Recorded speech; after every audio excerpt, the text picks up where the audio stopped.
Today we go behind the taps at Veracious Brewing in Monroe, Connecticut. 5 different IPAs in right now. We try to make them all different. Yeah. This one's more citrusy. We have some that are piney.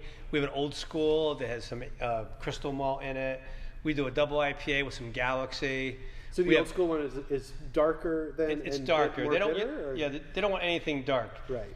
People like less bitter beers nowadays, and they like lighter color IPAs. So this is about as dark as we get. So this is very, very citrusy, fruity. Yeah, so we want something citrusy, fruity. The British yeast makes it extra fruity. Right. Where American yeast is crisper and cleaner. Yeah. Your British yeast make things fruity. They don't clear as much, so your beer ends up a little cloudy, which is acceptable today. Yeah. This is delicious. It's very refreshing, but it's a well-balanced IPA. It's not too bitter where it's going to strip your palate and make you not drink another beer. Right. And you can taste all the hops and the different grains in there too. So we like balanced beers. We don't want anything that's going to go, whoa, and knock your socks off because it's too bitter or too hoppy. So this, I think, is a really, really nice IPA, well balanced. Got a nice malt backbone, which balances off the hops. It started as a home brew, and then here also today we have Black Velvet, which started as Tessa's homebrew. We were cloning Brooklyn Black Chocolate, but it came out too smooth. So Bud, who works for us, said, gee, you should call this something like Black Velvet, and we did. And so now it's a brewery beer. Lucy's Last Call. This started as a home brew as well, Belgian triple. Which is my favorite style of beer, Belgians. And this was our most surprising beer. It sells very well. And we didn't know if a Belgian beer would take off. In Connecticut. And this is named after our golden retriever, Lucy. And she would, every night before she passed, when Jeff did the last call, she would go around to every person in here and either give them a lick or a hug. And that's why we call it Lucy's Last Call, because we would say, Lucy, last call, and she would go and do that for us. So, yeah, she was a good girl. Couldn't let her out before, though, because she liked food. So. Yeah. The dog should say goodnight. And then the fourth beer we have today is Bloobs. It's our blueberry beer. It also started as a home brew, although it was a 9% home brew. And we wanted it to be a little lighter here in the brewery. I think this version is 6.5%, 6.4. Okay. Yep. So let's see, what do we want to try next? Let's try Bloobs next. Okay. So Bloobs, when we originally did it here, we used West Coast blueberries, but we started using local fruit. So we used blueberries from Jones's Family Farm. And when we did, the beer came out tart. It was almost like a sour because the local soil is very acidic and it makes the blueberries acidic, which makes the beer tart. Right. So here we've switched back to West Coast fruit because they're out of local blueberries. And people like it more, this version. Because it's less tart. It's less tart. We use a pound of blueberries for each gallon of beer. And that's a lot. But I was telling them that this year we might put some local blueberries in with the Oregon blueberries and it'll be an East-West Coast blend of blueberries. Oh, this is very good. More people like this version more. The people that like sours like the tart version more, right. But they would say it's not a blueberry beer, it's a sour. Yes. So how long have you been doing it this way?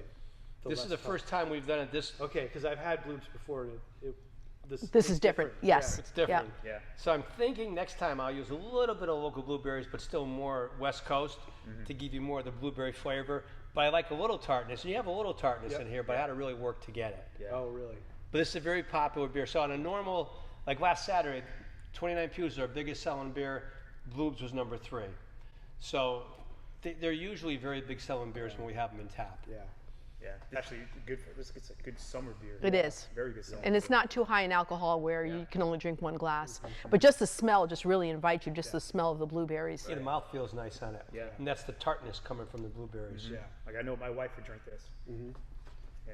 So our next beer we're going to try here is Lucy's Last Call. It's a Belgian Golden, very similar to a Belgian Triple. It's 9.3%. This is probably the 8th version we made, and I like this one the most. We love Belgian beers, and we love triples. So we wanted to make something like that in the tap room, and it turns out we make it all year long because people buy it. Yeah. Wow. I didn't know if it would go over in the local environment, but it did. Right. It's named after our Golden Lucy. Yeah. She was a good girl. And if you're a wine drinker, this is your go-to beer because it's the most like wine. Yeah. So I thought this came out much better as a commercial beer because we control the temperature better. On our fermenters, they're all controlled, automatically temperature controlled. I try not to ferment this too warm, so it's a smoother beer without too many sharp notes. Right. That's Yeah, you very can taste that.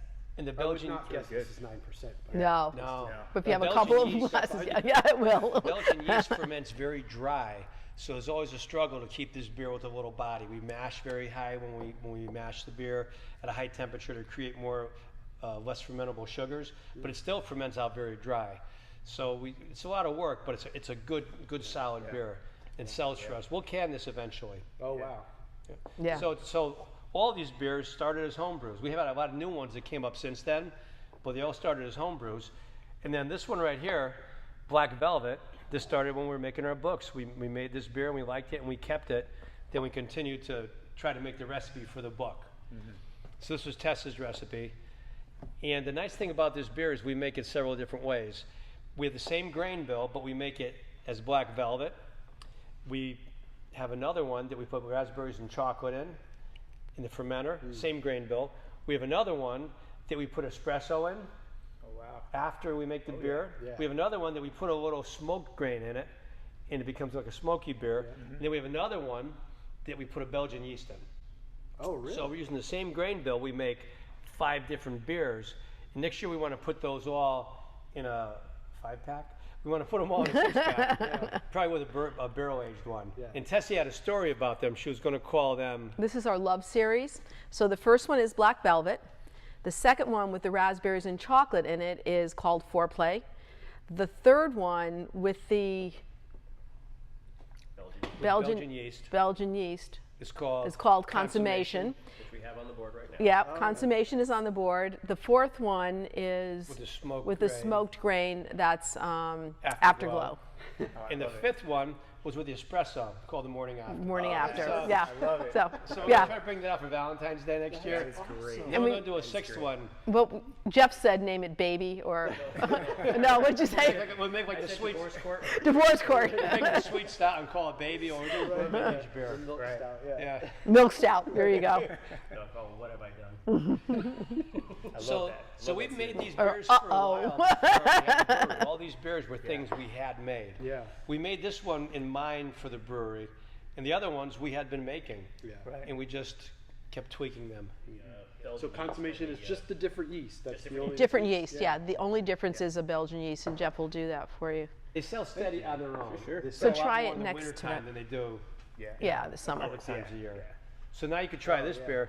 This is the same grain bill, Same beer. different Yeah. yeast. Same grain bill, same hops, same Everything. Everything but the And it's yeast. the But the yeast we yeast. usually use for Lucy's, so it's a Belgian yeast. It attenuates more. It gives you a lighter bodied beer. The beer becomes 9.5% instead of 8.6. Oh, it is lighter. Yeah. It's just Yeah. interesting to see what it's like. More carbonation. And that's the first time we made it, so it's good to try it. Yeah. We'll tweak it before we can it, but I like this one. it's Good. very different. Out of the two, which one do you like better? I'm just I like this one because it's lighter. okay. I like me this one personally. because it's chocolatey. Okay.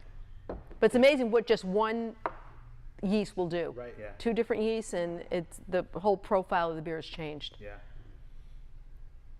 This is really good. And so now we're canning. We canned 4 beers so far. So we canned a pale ale Mommy's Boy. That's Ralphie, our dog. That's an easy drinking pale ale. And we canned Golden Summer. It's a lighter version of Lucy's that you could drink in the summertime. It's only 5.5% instead of 9. Those were our 2 Goldens. And then 29 Pews has sort of become our flagship beer. Yeah. We sell a lot of it. It's usually the biggest selling beer in the tap room. So we thought that'd be good to can. And we did a double IPA as well.